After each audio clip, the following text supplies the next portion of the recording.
ద్రవ్య మార్కెట్లో ఉండేటువంటి డీలర్లు. ద్రవ్య మార్కెట్లలో ప్రాథమిక డీలర్లు ఉండడం జరుగుతుంది. వీరు రిజర్వ్ బ్యాంకు వద్ద రిజిస్టర్ అవ్వడం జరుగుతుంది. వీరు కొనుగోలు మరియు అమ్మకాలు చేయడానికి లైసెన్స్ని కలిగి ఉంటారు. అనగా ఈ పద్ధతిని 1995లో ప్రారంభించడం జరిగింది. ఎందుకు అనగా ఇంటర్నల్ ట్రేడింగ్, అంతర్గత వర్తకం జరగకుండా ఉండడానికి ఈ డీలర్ల అంశాన్ని తీసుకురావడం జరిగింది. దీని ద్వారా ఏమవుతుంది అనంటే, ప్రభుత్వం జారీ చేసేటువంటి బాండ్లను అమ్మడం, కొనుగోలు చేయడం వీరి ద్వారా చేయడం జరుగుతుంది.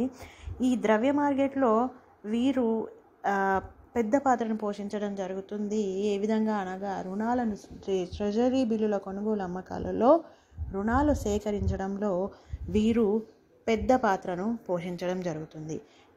వీరి ద్వారానే వినియోగదారుల, కొనుగోలుదారుల, అమ్మకందారుల ఆసక్తులను పరిరక్షించడం జరుగుతుంది. లేదంటే మోసాలు ఎక్కువగా జరగడానికి అవకాశం ఉంటుంది. దానికోసం ఈ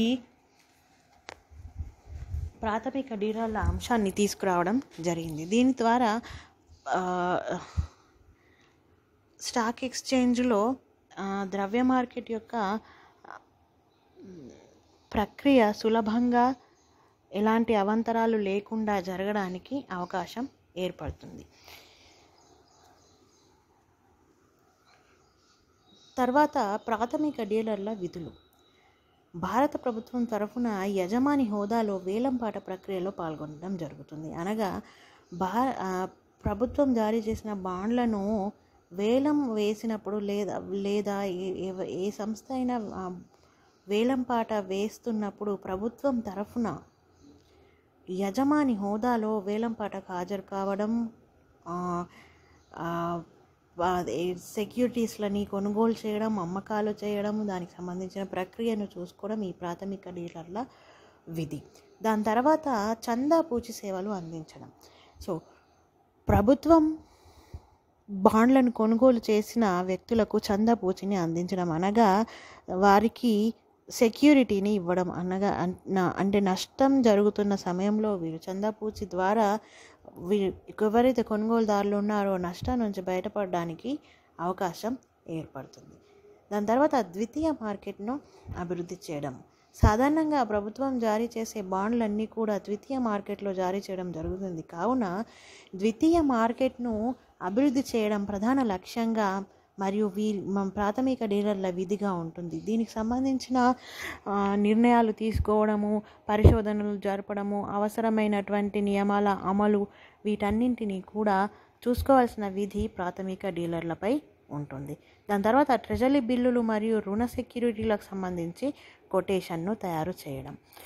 సో అంటే జారీ చేయడానికి ముందు ట్రెజరీ బిల్లులను లేదంటే రుణ సెక్యూరిటీలకు సంబంధించి, అంటే ప్రభుత్వం జారీ చేయడానికి ముందు, ట్రెజరీ బిల్లును జారీ చేయడానికి ముందు వాటికి సంబంధించిన అన్ని విషయాలను కూడా చూసుకోవాల్సిన బాధ్యత ప్రాథమిక డీలర్ల పైన ఉంటుంది. తర్వాతి అంశం ద్రవ్య మార్కెట్ సాధనాలు. ద్రవ్య మార్కెట్ సాధనాల్లో ముఖ్యంగా కొన్ని రకాలుగా విభజించడం జరిగింది. దానిలో ప్రథమంగా ప్రభుత్వ సెక్యూరిటీలు. సో ప్రభుత్వ సెక్యూరిటీలు సాధారణంగా ముఖ విలువకు జారీ చేయడం జరుగుతుంది. ముఖ విలువ అనగా డాక్యుమెంట్పై, అంటే సెక్యూరిటీపై ముద్రించిన విలువకు జారీ చేయడం జరుగుతుంది. సార్వభౌమ హామీని కలిగి ఉంటుంది. అనగా దీనికి ప్రభుత్వ బాండ్లకు ప్రభుత్వం ద్వారా హామీ ఉంటుంది. దీని ద్వారా కొనుగోలుదారుల నష్టాలకు గురి కావడానికి అవకాశం చాలా తక్కువగా ఉంటుంది. దాని తర్వాత సరిపడినంత ద్రవ్యత్వంని ఇవి అందిస్తాయి. సాధారణంగా ద్రవ్యత్వం అనేది కొన్ని పత్రాలన్నీ కూడా ద్రవ్యత్వాన్ని కలిగి ఉన్నప్పటికీ కొన్ని పత్రాలు తక్కువ ద్రవ్యత్వాన్ని కలిగి ఉంటాయి. కానీ ప్రభుత్వ సెక్యూరిటీలు అత్యధిక ద్రవ్యత్వాన్ని కలిగి ఉండడం వీటి యొక్క విశేషం. వడ్డీ రేటును జారీ చేసే సమయంలో నిర్ధారించడం జరుగుతుంది. అనగా కొనుగోలు చేసినప్పుడు ఉన్న వడ్డీ రేటుకు మరియు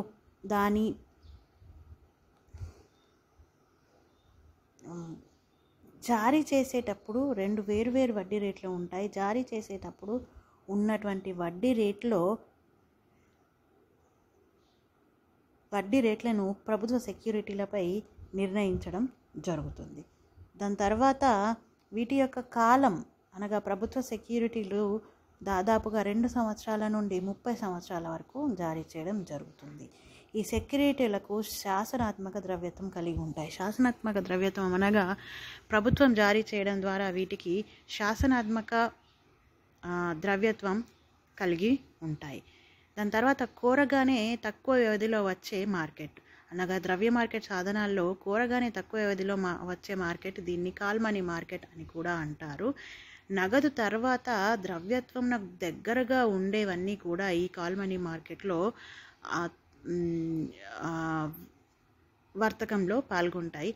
నగదు తర్వాత ద్రవ్యత్వం ఎక్కువగా సెక్యూరిటీలకు కలిగి ఉండడం జరుగుతుంది. వాటిని ఇక్కడ ఈ కాల్ మనీ మార్కెట్ ఆర్ కోరగానే తక్కువ వ్యవధిలో వచ్చే మార్కెట్లో వర్తకం చేయడం, అమ్మకం కొనుగోలు చేయడం. కోరగానే తక్కువ వ్యవధిలో మార్కెట్లో పత్రాలను ఆర్బీఐ అనుమతించడం ద్వారా ఆర్థిక సంస్థలు పాల్గొంటాయి. అంటే ఈ తక్కువ వ్యవధి కల మార్కెట్, కోరగానే తక్కువ వ్యవధిలో ద్రవ్య మార్కెట్లో ఆర్బీఐ అనుమతించిన ఆర్థిక సంస్థలు మాత్రమే పాల్గొనడానికి అవకాశం ఉన్నాయి. దీంట్లో బ్యాంకింగేతర సంస్థలు తమ అవసరాలకు రుణాలను తీసుకోవడం జరుగుతుంది. అనగా బ్యాంకింగ్ సంస్థలు మరియు ఆర్థిక సంస్థలు ఈ కోరగానే తక్కువ వ్యవధి అంటే దట్ మీన్స్ కాల్ మనీ మార్కెట్లో పాల్గొనడం జరుగుతుంది. బ్యాంకింగేతర సంస్థలు తమ స్వల్పకాలిక రుణాల కోసం, స్వల్పకాలిక ఆర్థిక అవసరాల కోసం ఈ కాల్ మనీ మార్కెట్లో రుణాలను తీసుకోవడం జరుగుతుంది. ఇంకో ద్రవ్య మార్కెట్ సాధనాల్లో మూడవది ద్రవ్య మార్కెట్ మ్యూచువల్ ఫండ్ మార్కెట్. కేవలం ద్రవ్య మార్కెట్ సాధనాలలో పెట్టుబడి పెట్టేటటువంటి మ్యూచువల్ ఫండ్లను ద్రవ్య మార్కెట్ మ్యూచువల్ ఫండ్ అని అంటారు. ఆ మ్యూచువల్ ఫండ్ అనగా ఒక సెక్యూరిటీని వివిధ యూనిట్లుగా విభజించడం. అలాంటి విభజించిన యూనిట్లలో పెట్టుబడి పెట్టిన దాన్ని ద్రవ్య మార్కెట్లో అలాంటి యూనిట్లలో పెట్టుబడి పెడితే దాన్ని ద్రవ్య మార్కెట్ మ్యూచువల్ ఫండ్ మార్కెట్ అంటారు. ద్రవ్య మార్కెట్ ఫండ్ యొక్క లక్ష్యం ఏంటంటే అసలు మొత్తాన్ని భద్రంగా ఉంచడం ద్వారా సరైన స్థాయిలో లాభాలు పొందడం. సో మ్యూచువల్ ఫండ్స్లో పెట్టుబడి పెట్టించడం ద్వారా అసలు మొత్తం ఏదైతే పెట్టుబడి పెట్టారో దానికి సరైన స్థాయిలో లాభాలు అందించడం ఈ ద్రవ్య మార్కెట్ మ్యూచువల్ ఫండ్ మార్కెట్ యొక్క ముఖ్య ఉద్దేశం. దాని తర్వాత ట్రెజరీ బిల్లులు. ట్రెజరీ బిల్లులు కేంద్ర ప్రభుత్వం యొక్క స్వల్పకాలిక సాధనాలు. సో ముఖ్యంగా ట్రెజరీ బిల్లులు కేంద్ర ప్రభుత్వం యొక్క స్వల్పకాలిక సాధనాలు అనగా కేంద్ర ప్రభుత్వానికి స్వల్పకాలిక ఆర్థిక అవసరాల కోసం ఈ ట్రెజరీ బిల్లులను జారీ చేయడం జరుగుతుంది. వీటికి అధిక ద్రవ్యత్వం ఉంటుంది. అనగా ఈ ట్రెజరీ బిల్లులకు అధిక ద్రవ్యత్వం ఉంటుంది. కేంద్ర ప్రభుత్వం ద్వారా జారీ చేయడం ద్వారా శాసనాత్మక ద్రవ్యత్వంతో పాటు అధిక ద్రవ్యత్వం ఈ ట్రెజరీ బిల్లులకు ఉంటుంది.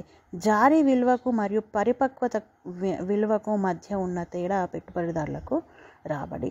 అనగా మనం ఇంతకుముందు అనుకున్నట్టుగా ప్రభుత్వ జారీ చేసే బాండ్లను ట్రెజరీ బిల్లు మార్కెట్ ద్వారా జారీ చేస్తారని అనుకున్నాం కదా. సో ఆ జారీ అనేది ముఖ విలువకు జరుగుతుంది.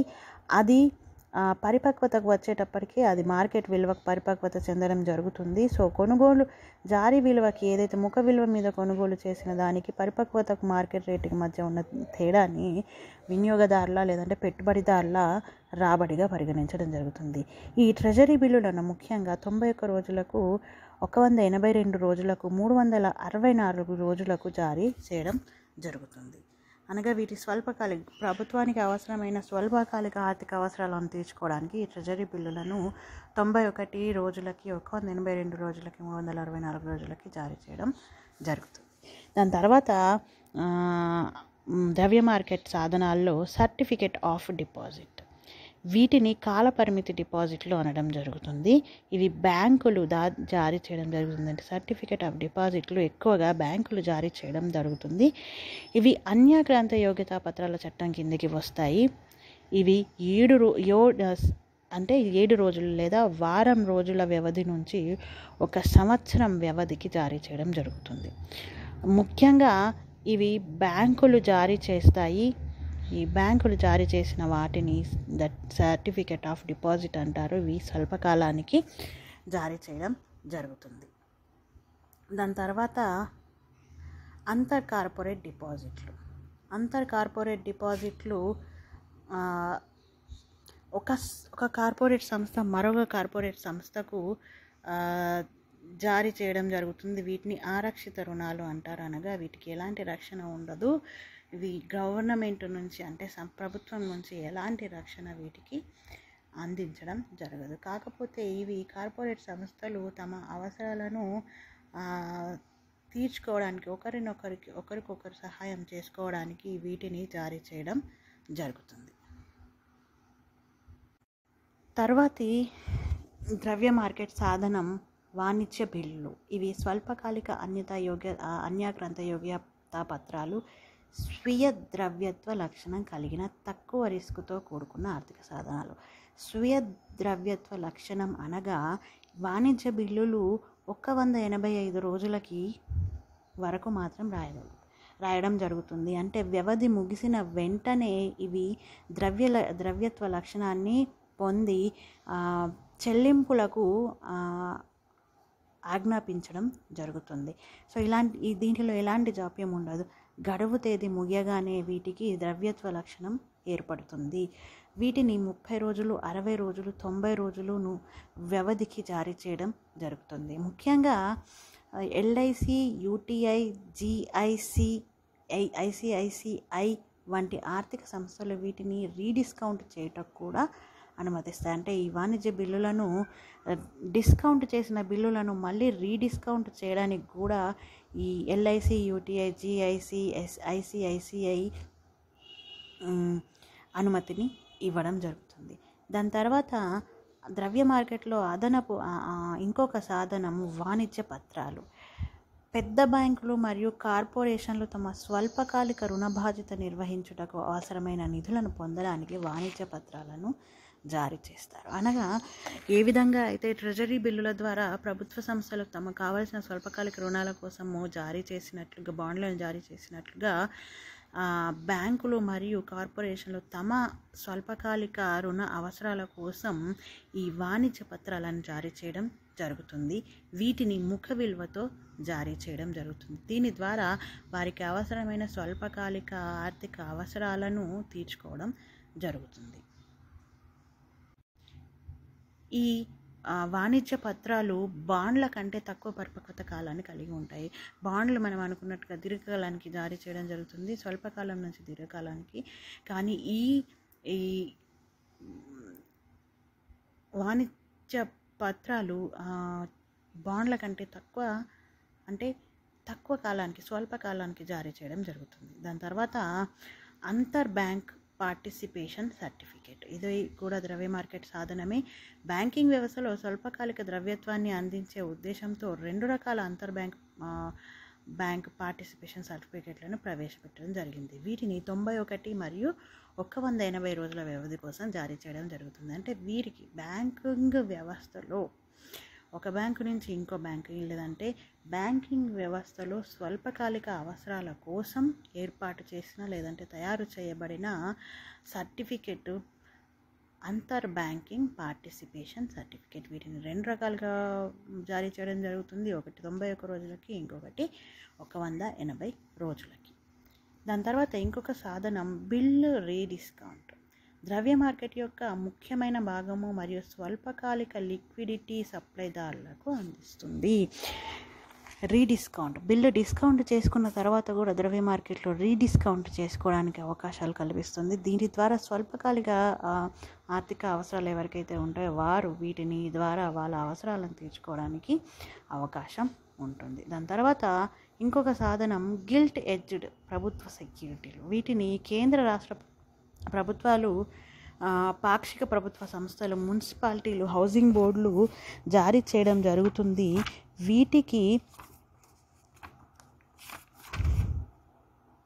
వీటికి రిజర్వ్ బ్యాంక్ భద్రత కల్పించడం జరుగుతుంది. అంటే కొనుగోలుదారులు నష్టపోకుండా ఉండడానికి రిజర్వ్ బ్యాంకు వీటికి గిల్ట్ ఎడ్జ్డ్ ప్రభుత్వ సెక్యూరిటీలకి రిజర్వ్ బ్యాంకు రక్షణ భద్రత కల్పిస్తుంది. తర్వాతి అంశం ద్రవ్యత్వ సర్దుబాటు సౌకర్యం. ఇది ద్రవ్యత్వ పరపతి విధానంలో సౌకర్యం కలిగించడంలో ఒక టెక్నిక్. ఇది భారత ఆర్థిక వ్యవస్థలో నూతన చర్య. ఇంతకుముందు మన భారత ఆర్థిక వ్యవస్థలో ఇలాంటి సౌకర్యం అంటే లేవు. ఇది ఆర్బీఐ దీన్ని కలిగించడానికి అవకాశం ఉంటుంది. ఆర్బీఐ తన ఆఖరి ప్రయత్నంలో రుణాలను ఇచ్చే హోదాలో సాధారణ మరియు ప్రత్యేకంగా ఒక రంగానికి సంబంధించి రీఫైనాన్స్ సౌకర్యాలను వాణిజ్య బ్యాంకులకు అందిస్తుంది. అనగా ఇది ఒక్కొక్క బ్యాంకుకి ఒక్కొక్క రకమైన ద్రవ్యత్వ సర్దుబాటు సౌకర్యాన్ని కలిగించడం ద్వారా ఈ నష్టాన్ని పూడ్చుకోవడానికి అవకాశం ఏర్పడుతుంది. ఈ ద్రవ్యత్వ సర్దుబాటు సౌకర్యం అనేది కొత్తగా తీసుకురావడం జరిగింది. ఎందుకనగా ఆర్బీఐ ఆఖరి హోదాలో అంటే ఎక్కడ రుణం దొరకకపోతే ఆఖరి హోదాలో ఆర్బీఐ రుణాలను అందించడం జరుగుతుంది. ఈ రుణాలను ప్రత్యేకంగా ఒక రంగానికి చెందిన రీఫైనాన్సింగ్ కోసము బ్యాంకులకి అందించడం జరుగుతుంది. ఈ రుణత్వ సర్దుబాటు సౌకర్యం అనేది వాణిజ్య బ్యాంకులకు అందించడం జరుగుతుంది. బ్యాంకింగ్ రంగ సంస్కరణలు ఏర్పాటు చేసిన నరసింహం కమిటీ ఇచ్చిన సూచనల ప్రకారం కాల్ మనీ మార్కెట్లో క్రమం తప్పకుండా వడ్డీ రేట్ల మార్పు చెందడానికి లిక్విడిటీ సర్దుబాటు సౌకర్యం ద్వారా రిజర్వ్ బ్యాంక్ ఆఫ్ ఇండియా సహకారం అందిస్తుంది. ముఖ్యంగా రెపో రేటు, రివర్స్ రెపో రేట్లను నియంత్రించడం ద్వారా ఈ ద్రవ్యత్వ సర్దుబాటుని జరిగేటట్టుగా ఆర్బీఐ చూడడం జరుగుతుంది. ఈ ద్రవ్యత్వ సర్దుబాటు ద్వారా తక్కువ వ్యవధి సంబంధించి రుణం లేదా ద్రవ్యం అవసరమైన వారికి ఈ సౌకర్యం అనేది ఎక్కువగా ఉపయోగపడుతుంది.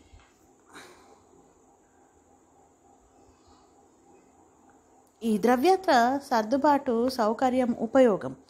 ఈ ద్రవ్యత్వ సర్దుబాటు సౌకర్యం స్వల్పకాలిక ద్రవ్య నిర్వహణ టెక్నిక్. అది స్వల్పకాలానికి సంబంధించిన ద్రవ్యాన్ని నిర్వహించడంలో ఈ ద్రవ్యత్వ సర్దుబాటు సౌకర్యం అనేది ఉపయోగపడుతుంది. ఇది కాల్ మనీ మార్కెట్లో స్థిరత్వాన్ని ఏర్పాటు చేయుటకు ఇది సహకారం అందిస్తుంది.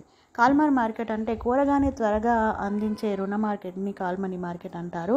మనం పైన నేర్చుకున్న విధంగా ఇది స్వల్పకాలిక రుణ సౌకర్యం ఏదైతే ఉందో దానికి సంబంధించి ఇది ఒక రకమైన మంచి సాధనము. ఈ ద్రవ్య మార్కెట్, ఆర్థిక మార్కెట్ వడ్డీ రేట్లకు సంబంధించిన సూచనలు పంపడానికి ద్రవ్యత్వ విధాన అధికారులకు ఈ ద్రవ్యత్వ సర్దుబాటు సౌకర్యం ఉపయోగపడుతుంది. రెపో వ్యవహారాలు, ట్రెజరీ సెక్యూరిటీలు మరియు సెక్యూరిటీల ద్రవ్యత్వాన్ని అందిస్తాయి. అనగా దీని సర్దుబాటులో ముఖ్యంగా ట్రెజరీ సెక్యూరిటీలకు ద్రవ్యత్వాన్ని అందించడం జరుగుతుంది. దీని ద్వారా స్వల్పకాలిక రుణాలకు, స్వల్పకాలిక ఆర్థిక అవసరాలకి ఈ ద్రవ్యత్వ సర్దుబాటు ఉపయోగం. అనగా స్వల్పకాలానికి సంబంధించి ద్రవ్యాన్ని సర్దుబాటు చేయడం. ఈ సర్దుబాటు సౌకర్యం అనేది ఇంతకుముందు మన భారత ఆర్థిక వ్యవస్థలో లేదు. దీన్ని నూతనంగా తీసుకువచ్చిన చర్య. ఎందుకంటే ఆర్థిక అవసరాలకు అనుగుణంగా ఈ సౌకర్యాన్ని తీసుకురావడం జరిగింది. దీంతో బ్యాంకింగ్ సంస్థలకు రీఫైనాన్సింగ్ సౌకర్యం ద్వారా అంటే వాళ్ళకి ఓవర్ నైట్ అంటే ఒక్కరోజు రుణం ఎప్పుడైనా అవసరం పడితే, లేదంటే స్వల్పకాలికం అంటే ఒక వారం రోజులకు సంబంధించిన రుణం అవసరం పడినప్పుడు రీఫైనాన్సింగ్ సహకారం ఇవ్వడం ద్వారా ఆర్బీఐ ఈ ద్రవ్యత్వ సర్దుబాటు సౌకర్యాన్ని అంటే స్వల్పకాలానికి సంబంధించిన ద్రవ్యత్వ సర్దుబాటు సౌకర్యాన్ని ఈ ఉపయోగపడుతుంది. ఈరోజు మనం చెప్పుకోబోయే టాపిక్ స్టాక్ ఎక్స్చేంజ్. ప్రస్తుతం భారతదేశంలో 23 స్టాక్ ఎక్స్చేంజ్లు పనిచేస్తున్నాయి. ముందుగా భారతదేశంలో బాంబే స్టాక్ ఎక్స్చేంజ్ను స్థాపించడం జరిగింది 1775 సంవత్సరంలో. దీన్ని ముందుగా native share and stock broker అసోసియేషన్గా స్థాపించడం జరిగింది. దాన్ని 1885లో స్టాక్ ఎక్స్చేంజ్గా మార్చడం జరిగింది. అయితే 1956 సెక్యూరిటీస్ కాంట్రాక్ట్ ఒప్పందం అమలు తర్వాత స్టాక్ ఎక్స్చేంజ్లను భారతదేశంలో ప్రభుత్వం గుర్తించింది. ప్రభుత్వ విధానం ప్రకారం ఒక ప్రదేశంలో ఒక స్టాక్ ఎక్స్చేంజ్ మాత్రమే పనిచేయాల్సి ఉంటుంది. దీనిలో స్టాక్ ఎక్స్చేంజ్లో ముఖ్యంగా ఆర్థిక ఆస్తుల లావాదేవీలు జరగడం, వ్యవహారాలు జరగడం ఉంటుంది. ఇప్పుడు భారతదేశంలో అతి పురాతనమైన మరియు ఆసియా ఖండంలోనే అతి పురాతనమైన బాంబే స్టాక్ ఎక్స్చేంజ్ గురించి తెలుసుకుందాం. ప్రస్తుతం బాంబే స్టాక్ ఎక్స్చేంజ్లో లిస్టింగ్ అయిన కంపెనీ జాబితాలో మొదటి స్థానాన్ని, మొత్తం వర్తకంలో ప్రపంచంలో 5వ స్థానాన్ని ఆక్రమించింది. దీని ప్రకారం భారతదేశంలో కానీ ప్రపంచంలో వర్తకంలో బాంబే స్టాక్ ఎక్స్చేంజ్ ఒక ప్రధానమైన పాత్రను పోషించడం జరుగుతుంది. బాంబే స్టాక్ ఎక్స్చేంజ్ సూచీని సెన్సెక్స్ అంటారు. ఇందులో 12 రంగాలకు చెందిన 30 అత్యున్నత కంపెనీలు లిస్టింగ్ అయి ఉంటాయి. వాటిలో వాటి వాటాల విలువలలో ఆ కంపెనీ యొక్క సూచీలో వచ్చే తేడాను ఈ బాంబే స్టాక్ ఎక్స్చేంజ్ సెన్సెక్స్లో సూచీలో లెక్కించడం జరుగుతుంది. హెచ్చు తగ్గులు 12 రంగాలకు సంబంధించిన 30 కంపెనీల్లో వచ్చే హెచ్చు తగ్గులను సెన్సెక్స్లా లెక్కించడం జరుగుతుంది. బాంబే స్టాక్ ఎక్స్చేంజ్ సెన్సెక్స్తో పాటు ఇతర 21 సూచీలు 12 రంగాలకు సంబంధించి ఉన్నాయి. ఈ సూచికలు మిడ్ క్యాప్ అని, 500 ఇండెక్స్ 500, ఇండెక్స్ 100 ఇలాగా 21 సూచీలు బాంబే స్టాక్ ఎక్స్చేంజ్లో వివిధ వ్యవహారాలను నిర్వహిస్తున్నాయి. తర్వాత 1992 నవంబర్లో నేషనల్ స్టాక్ ఎక్స్చేంజ్ను స్థాపించడం జరిగింది. దీని ప్రధాన కార్యాలయం ఢిల్లీలో ఉంటుంది. దీన్ని ప్రారంభ మూలధనం 25 కోట్లుగా ఉంది. ఈ 25 కోట్లను IDBI మరియు ఇతర ఆర్థిక సంస్థలు అయిన GIC, LIC నుండి సేకరించడం జరిగింది. దీని ఇండెక్స్ని నిఫ్టీ అంటారు. 50 కంపెనీల విలువలలో తేడాలను ఈ నిఫ్టీగా లెక్కించడం జరుగుతుంది. ఈ నేషనల్ స్టాక్ ఎక్స్చేంజ్లో వర్తక వ్యవహారాలన్నీ కంప్యూటర్ ద్వారా జరగడం జరుగుతుంది. దీనిలో మ్యూచువల్ ఫండ్, ప్రారంభ పబ్లిక్ ఆఫర్లు, హోల్సేల్ మరియు రుణ మార్కెట్, మూలధన మార్కెట్ వంటివి వాటి వ్యవహారాలు జరుగుతుంటాయి. నేషనల్ స్టాక్ ఎక్స్చేంజ్ అనేది స్క్రీన్ ఆధారిత వర్తక వ్యవహారాలను జరుగుతుంది. అంటే పూర్తిగా కంప్యూటర్తో చేయగలిగే వ్యవహారాలను మాత్రమే ఈ నేషనల్ స్టాక్ ఎక్స్చేంజ్లో చేయడం జరుగుతుంది. భౌతిక స్టాక్ ఎక్స్చేంజ్ ఉండదు. అనగా పత్రాలు భౌతికంగా అమ్మకందారుని దగ్గర నుండి కొనుగోలుదారు దగ్గర నుండి అమ్మకందారు దగ్గరికి మారడానికి అవకాశం ఉండదు. అయితే నేషనల్ స్టాక్ ఎక్స్చేంజ్ పూర్తిగా స్థిరమైన పెట్టుబడిపై దృష్టి పెట్టింది. దీని ద్వారా మంచి ఉత్పాదకత, పనితీరు మెరుగు, పారదర్శకత మరియు వ్యవహారాల ఖర్చు తగ్గించడం జరిగింది. దీని ద్వారా ఈ స్థిరమైన పెట్టుబడిని అవలంబించడం ద్వారా వర్తక వ్యాపార సామర్థ్యం పెరుగుదల జరిగింది. Re-engineering of online positioning monitoring line జరిగింది. అంటే దీని ద్వారా ఏమైపోతుంది, దీని ద్వారా ఆన్లైన్లోనే వ్యవహారాలన్నింటినీ కూడా నియంత్రణ చేయడానికి అవకాశం ఉంటుంది. దాని తర్వాత augmentation of data warehouse. So ఏదైతే వ్యవహారాలు జరిగిన పూర్తి డేటాని కూడా నేషనల్ స్టాక్ ఎక్స్చేంజ్ దాన్ని పొందుపరిచి ఉంచుతుంది. దాని తర్వాత NTP సెంట్రల్ హబ్. దీంతో నేషనల్ ట్రేడ్ ప్రోటోకాల్ కూడా పనిచేయడం జరుగుతుంది. తర్వాత ఇంకొక స్టాక్ ఎక్స్చేంజ్ మన భారతదేశంలో over the counter stock exchange of India. దీన్ని ప్రధానంగా చిన్న పెట్టుబడిదారులకు మరియు చిన్న తరహా సంస్థల కోసం ఏర్పాటు చేయడం జరిగింది. వేగవంతమైన పరిష్కారము, స్పష్టత మరియు అన్ని ప్రాంతాలను అభివృద్ధి చేయగల సామర్థ్యం వంటి కొన్ని అవకాశాలను ఈ వ్యవస్థ కలిగిస్తుంది. National association of security dealers automated quotation ఆధారంగా దీన్ని రూపొందించడం జరిగింది. Over the counter exchange of India 1992 నుంచి దీని కార్యకలాపాలను సాగించడం ఆరంభించింది. స్క్రీన్ ఆధారిత కార్యక్రమాలను మొట్టమొదటిగా ఈ ఓవర్ ద కౌంటర్ స్టాక్ ఎక్స్చేంజ్లో ప్రారంభించడం జరిగింది.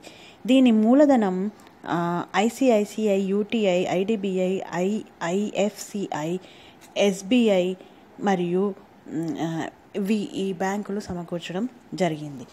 అయితే వీటి లక్షణాలు చూద్దాము. ఆటోమేటెడ్ సెక్యూరిటీ ఇంటిగ్రేటెడ్ సిస్టమ్ వ్యవస్థను ఓటీసీఈఐ కలిగి ఉండడం ద్వారా స్క్రీన్ ఆధారిత వర్తక వ్యవస్థ ఉంది. సభ్యులకు పారదర్శకత సౌకర్యం పొందగలుగుతున్నారు. Over the counter stock exchange of ఇండియాలో లిస్టింగ్ కావాలి అంటే ఇతర స్టాక్ ఎక్స్చేంజ్లలో కనిష్ట మూలధనం 30 లక్షలుగా లిస్టింగ్ అయి ఉండి కనిష్ట మూలధనం 30 లక్షలుగా ఉండాల్సి ఉంటుంది. అంటే ఈ ఓసిటిఐలో వ్యవహారాలు జరపాలి అని అంటే బాంబే స్టాక్ ఎక్స్చేంజ్లో కానీ లేదంటే నేషనల్ స్టాక్ ఎక్స్చేంజ్లో లేదా రెండిట్లో కూడా లిస్టింగ్ అయి ఉండి ఆ కంపెనీ యొక్క మూలధనం కనీసం 30 లక్షలుగా ఉండాలి. దాని తర్వాతనే ఈ ఓటీసీఈఐ అంటే over the counter exchange of ఇండియాలో వారి కార్యకలాపాలను నిర్వహించడానికి అవకాశం ఉంటుంది.